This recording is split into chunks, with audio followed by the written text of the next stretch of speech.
सुप्रभात प्यारे बच्चों। मैं विशाखा पुलिस टीवी कुरुक्षेत्र की ओर से आप सबका धर्म शिक्षा की ऑनलाइन कक्षा में हार्दिक स्वागत करती हूँ। प्यारे बच्चों, आज हम पाठ 16 सत्यार्थ प्रकाश के विषय में पठन पाठन करेंगे। चलिए शुरू करते हैं। बेटा, जो सत्यार्थ प्रकाश है ये महर्षि दयानंद जी ने लिखा था। ये एक महान ग्रंथ है और आर्य समाजियों के लिए इसका बहुत महत्व है। और स्वामी जी ने बेटा इस ग्रंथ को बनाने का जो स्वामी जी का मुख्य प्रयोजन था वो था कि सत्य का अर्थ घर घर में पहुंच जाए और सत्य के अर्थ का प्रकाश प्रत्येक व्यक्ति तक पहुंचे, जन जन तक पहुंचे, समाज तक पहुंचे। जो स्वामी दयानंद जी थे वो बेटे एक ऐसे महान व्यक्ति थे जिन्होंने जीवन भर असत्य अधर्म से समझौता नहीं किया। वो हमेशा अगर उनको असत्य लगता था तो वो उसका विरोध करते थे, अधर्म था तो वो उसका विरोध करते थे। उन्होंने विश्व से अज्ञान, अधर्म और असत्य को मिटाने के उद्देश्य से ही सत्यार्थ प्रकाश की रचना की। स्वामी जी ने 22 जून 1874 ईस्वी को सत्यार्थ प्रकाश लिखवाना प्रारंभ किया। स्वामी जी बोलते चले गए और एक महाराष्ट्रीय पंडित श्री चंद्रशेखर जी लिखते जाते थे। इस ग्रंथ में स्वामी जी ने कुछ अन्य मतों की समालोचना के रूप में भी लिखा है, परंतु उनका उद्देश्य दूसरों को चोट पहुंचाना नहीं था। वे तो सत्य और असत्य की विवेचना करके सबका सत्य और ज्ञान से परिचय करवाना चाहते थे। इस ग्रंथ में बेटा 14 समोल्लास का अर्थ होता है अध्याय। इसमें 14 अध्याय हैं और उल्लास का अर्थ होता है प्रकाश। अगर हम उल्लास शब्द का अर्थ जाने तो उसका अर्थ होता है प्रकाश। और जो प्रत्येक समोल्लास यानी प्रत्येक जो अध्याय हैं वो अविद्या के अंधकार को मिटाकर विद्या का प्रकाश फैलाने के उद्देश्य से ही लिखे गए हैं। पूरी पुस्तक को विषय वस्तु के आधार पर निम्नलिखित भागों में बांटा गया है। नंबर 1 है हमारा प्रथम समोल्लास, जिसको हम प्रथम अध्याय भी कह सकते हैं। इस समोल्लास में बताया गया है कि ईश्वर एक है। ईश्वर एक है परंतु उसके नाम अनंत हैं। ईश्वर के गुण, कर्म और स्वभाव भी अनंत है, अतः उसके नाम भी अनंत हैं। इन सब नामों में ओम नाम सर्वोत्तम है। यह परमात्मा को मुख्य और निज नाम है। और जो ओम नाम है वो 3 अक्षरों के मेल से बना अ, उ और म। सब उत्तम कर्मों का आरंभ ओम का स्मरण करके ही करना चाहिए। प्रत्येक ग्रंथ के आरंभ में भी ओम लिखना चाहिए। इस समोल्लास में परमात्मा के 100 नामों की व्याख्या की गई है। इस अध्याय में बेटे बताया गया है कि जो परमात्मा है उसके 100 नाम हैं। कौन कौन से हैं? विराट, अग्नि, मित्र, बृहस्पति, विष्णु, शिव, यम, ब्रह्मा। ईश्वर एक है, निराकार है और सर्वव्यापक है। नाम उसके बहुत सारे हैं लेकिन वो निराकार है और सब जगह है। विराट जो बहुत प्रकार के जगत को प्रकाशित करता है, अर्थात विराट का अर्थ होता है बहुत ज़्यादा विशाल, जिससे समस्त जगत प्रकाशित होता है। अग्नि जो ज्ञान स्वरूप है, जो ज्ञान की भांति है और सर्वज्ञ और जो हमेशा पूजा करने योग्य है। मित्र जो सबका मित्र है, सबसे स्नेह करता है, प्यार करता है, वह मित्र है। बृहस्पति बड़ों से बड़ा एवं आकाश तथा ब्रह्मांड का स्वामी बृहस्पति है। विष्णु चर और अचर जगत में व्यापक है। शिव का अर्थ है सबका कल्याण करने वाला। यम सब प्राणियों को कर्मों के अनुसार फल देने वाला। ब्रह्मा संपूर्ण जगत को रचकर बढ़ाने वाला।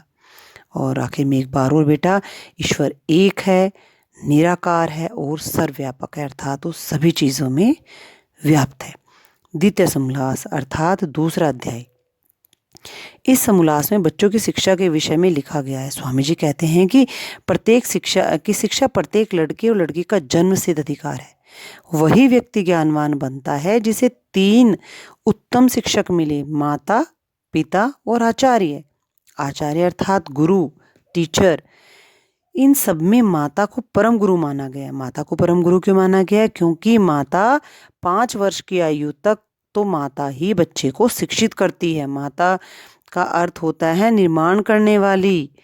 अतः माता को बालक के स्वास्थ्य, चरित्र निर्माण की ओर पूरा ध्यान देना चाहिए।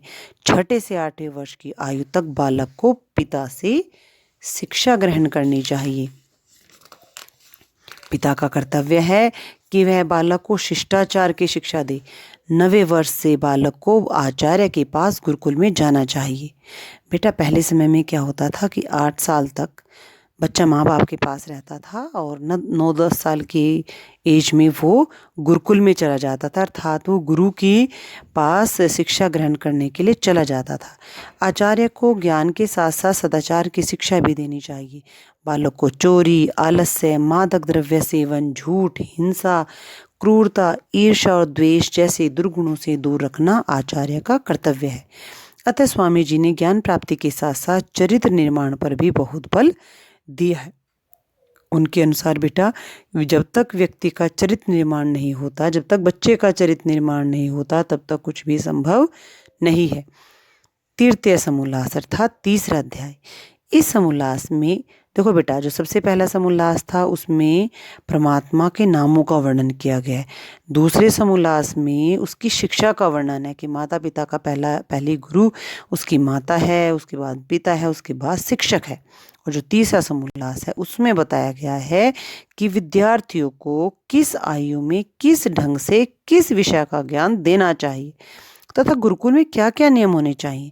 इस समोल्लास में यज्ञ और प्राणायाम से होने वाले लाभों के विषय में बताया गया है।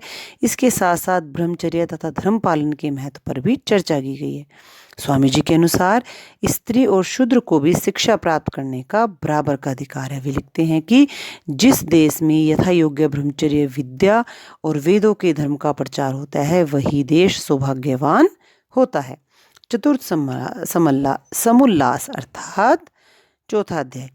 इस समोल्लास में विवाह और गृहस्थाश्रम के विषय में लिखा गया है। स्वामी जी के अनुसार कन्याओं के लिए विवाह की न्यूनतम आयु 16 वर्ष है तथा लड़कों के लिए 25 वर्ष है।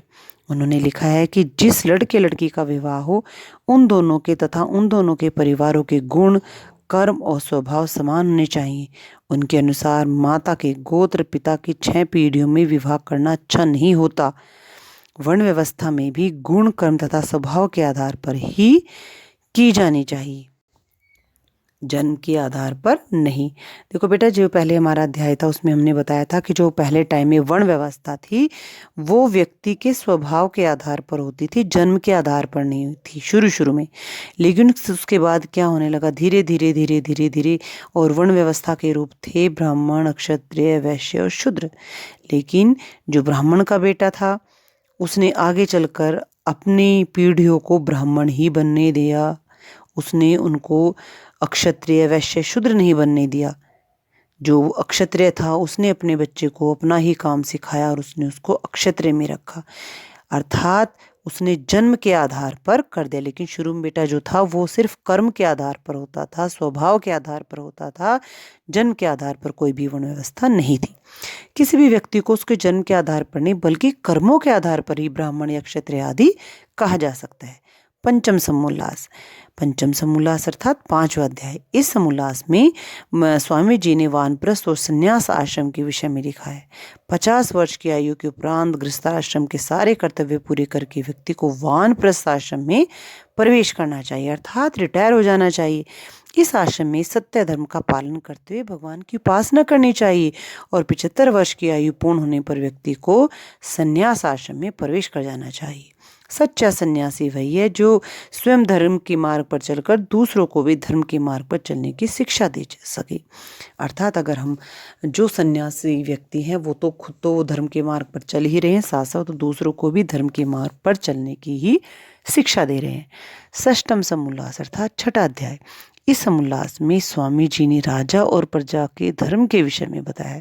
स्वामी जी के अनुसार जब विद्वानों को मिलकर राजा का चुनाव करना चाहिए, राजा के अयोग्य सिद्ध होने पर प्रजा के पास उसे हटाने का अधिकार होना चाहिए। राजा कभी स्वतंत्र नहीं होना चाहिए। राजकाज में राजा की सहायता के लिए विद्वानों को विभिन्न सभाएं होनी चाहिए। अब आप सोच रहे होंगे बेटे कि राजा को स्वतंत्र क्यों नहीं होना चाहिए। राजा को स्वतंत्र इसलिए नहीं होना चाहिए, अगर वह स्वतंत्र हो गया तो वह अपनी मनमानी करने लग जाएगा, जो उसको ठीक लगेगा वो ही करने लग जाएगा। वो किसी आम जनता की प्रॉब्लम्स को कभी नहीं समझेगा। कब समझेगा? जब उसके पास स्वतंत्रता ना हो। राज काज में राजा की सहायता के लिए विद्वानों को विभिन्न सभाएं होनी चाहिए और राजा को सभा के अधीन और सभा को राजा के अधीन होना चाहिए।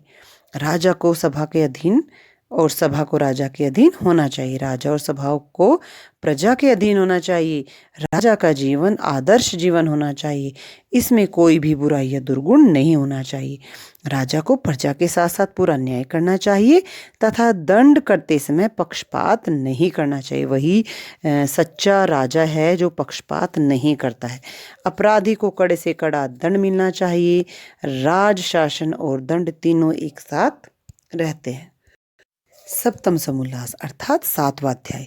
इस समोल्लास में स्वामी जी लिखते हैं कि ईश्वर निराकार है, अर्थात उसका कोई भी आकार नहीं है, रूप नहीं है, उसे आंखों से नहीं देखा जा सकता, परंतु उसे हम उसकी रचना को देखकर या अपनी आत्मा में महसूस कर सकते हैं। वह सर्वव्यापक है, अर्थात वह हर जगह पर है, हर स्थान पर है। ईश्वर एक है, अनेक नहीं है।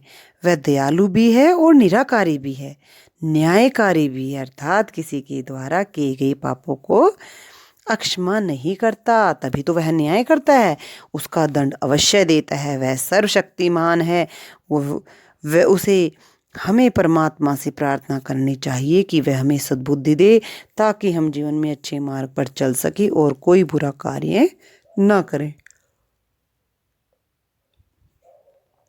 इस समोल्लास में स्वामी जी लिखते हैं कि वेद ईश्वरीय ज्ञान है और जो भगवान ने अग्नि, वायु, आदित्य, अंगिरा 4 ऋषियों को सृष्टि की आदि में मनुष्य मात्र के कल्याण के लिए कर दिया है। इस समोल्लास में बेटा जो स्वामी जी हैं वो वेद को ईश्वरीय ज्ञान मानते हैं और जो भगवान में अग्नि, वायु और ये आदित्य, अंगिरा आदि 4 ऋषियों को सृष्टि के आदि में मनुष्य मात्र के कल्याण के लिए उन्होंने कर दिया है। अष्टम समोल्लास अर्थात 8वां अध्याय। इस समोल्लास में स्वामी जी ने सृष्टि की उत्पत्ति के विषय में बताया गया है। स्वामी जी के अनुसार पृथ्वी, आकाश, ग्रह, उपग्रह, मनुष्य, पक्षी और पेड़ पौधे आदि सभी की रचना परमात्मा ने की है। सृष्टि को उत्पन्न हुई 1,96,08,53,000 वर्ष हो चुके हैं। संसार में अनेक सूर्य, पृथ्वी, ग्रह और उपग्रह हैं। इस समोल्लास में स्वामी जी ने स्वराज्य तथा स्वतंत्रता को बड़ा महत्वपूर्ण बताया है। उनके अनुसार कोई भी विदेशी राज्य चाहे कितना भी अच्छा क्यों न हो, स्वदेशी राज्य के समान नहीं हो सकता। विदेशी राज्य में कोई भी सुखी नहीं रह सकता। अब आप कहेंगे कि विदेशी राज्य में सुखी क्यों नहीं रह सकते? क्योंकि बेटा आप बताइए मुझे, जब हम अपने घर में होते हैं तब हम एक राजा के समान होते हैं, लेकिन अगर हम किसी के दूसरे के घर में जाकर रहने लगे तो हमें उसके घर के रूल रेगुलेशन को अपनाना पड़ता है, ऐसा करना पड़ता है ना। लेकिन हमारे घर में तो हम हैबिचुअल होते हैं उन रूल रेगुलेशन की, तो हमारी इच्छाएं भी वहाँ पर हो जाती हैं। लेकिन दूसरे के घर में तो हमें दूसरे के नियमों के अनुसार चलना पड़ेगा। इसीलिए ही कहा गया है कि विदेशी राज्य में कोई भी सुखी नहीं रह सकता। और उसके बाद है आपका नवम समोल्लास अर्थात 9वां अध्याय। इस समोल्लास में विद्या के विषय में बताया गया है। स्वामी जी के अनुसार जीव ब्रह्मा नहीं है, क्योंकि जीव का ज्ञान और सत्ता सीमित है, परंतु ब्रह्मा सर्वज्ञ है, अर्थात सब जगह है, और उसकी सत्ता असीम है, अर्थात उसकी सत्ता बहुत ज़्यादा विस्तृत है। सुख दुख, जीवन मरण के चक्र से मुक्त होने को मुक्ति कहते हैं। इंसान को परमात्मा की पूजा उपासना करने से, योगाभ्यास से तथा धर्म के मार्ग पर चलने से मुक्ति प्राप्त हो सकती है। मुक्ति की अवस्था में जीवात्मा स्वच्छंद होकर सभी लोकांतरों में आनंद से विचरण करता रहता है तथा ज्ञान प्राप्त करता है। इस समोल्लास में स्वामी जी ने लिखा है कि जीवात्मा को अपने पूर्व जन्म की स्मृति नहीं रहती, अर्थात वह पूर्व जन्म में जो था वो सब कुछ भूल जाता है। इसी से जीव सुखी है। वर्तमान जन्म में किए गए कर्मों के आधार पर मनुष्य का अगला जीवन प्राप्त होता है। अर्थात अगर बेटे किसी को अपना पहला जीवन याद हो तो वो तो फिर सुखी नहीं रह सकता, उसको तो टेंशन रहेगी कि उसका बेटा कैसा होगा, उसके बच्चे कैसे होंगे, पत्नी कैसी होंगी, है ना। इसलिए जब हम मर जाते हैं उसके बाद हम अपना पहला जीवन वहीं पर भूल जाते हैं। दसम समोल्लास अर्थात 10वां अध्याय। इस समोल्लास में स्वामी जी ने आचार और अनाचार के विषय में बताया है। उन्होंने लिखा है कि धर्म तथा आचार के विषय में वेद ही परम प्रमाण है। जो वेदों को न मानकर उनकी निंदा करता है वही नास्तिक है। अर्थात हमें वेदों का बहुत ज़्यादा आदर करना चाहिए। सत्य ही सबका आधार है, परंतु सत्य बड़ी सावधानी से बोलना चाहिए। अप्रिय सत्य कभी नहीं बोलना चाहिए। जिस जिस कर्म से जगत का उपकार हो वह वह कर्म करना चाहिए और हानिकारक कर्मों को छोड़ देना चाहिए। ये मनुष्य का मुख्य कर्तव्य है। इसी समोल्लास में जीव हत्या और मांस भक्षण का भी निषेध किया गया। अर्थात हमें ना ही जीवों को मारना चाहिए और ना ही मांस को खाना चाहिए, नॉन वेज नहीं खाना चाहिए।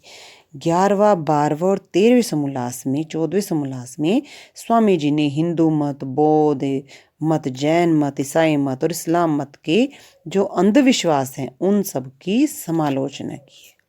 अर्थात बेटा उन्होंने सिर्फ ये नहीं कि बौद्ध मत, ईसाई मत और इस्लाम मत, उन्होंने साथ साथ हिंदू मत की भी जो अंधविश्वास हैं उनकी आलोचना की है।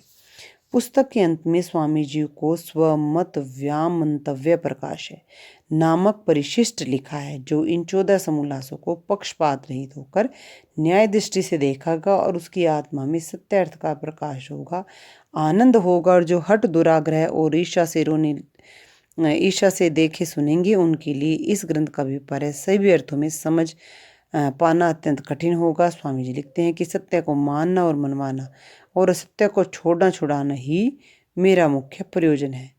बेटे अब लॉकडाउन है, इसमें आपको इस चैप्टर्स को सभी ध्यान से सुनेंगे। आपकी कोई भी क्वेरी होती तो प्लीज़ कॉल मी और सेंड मी मैसेज।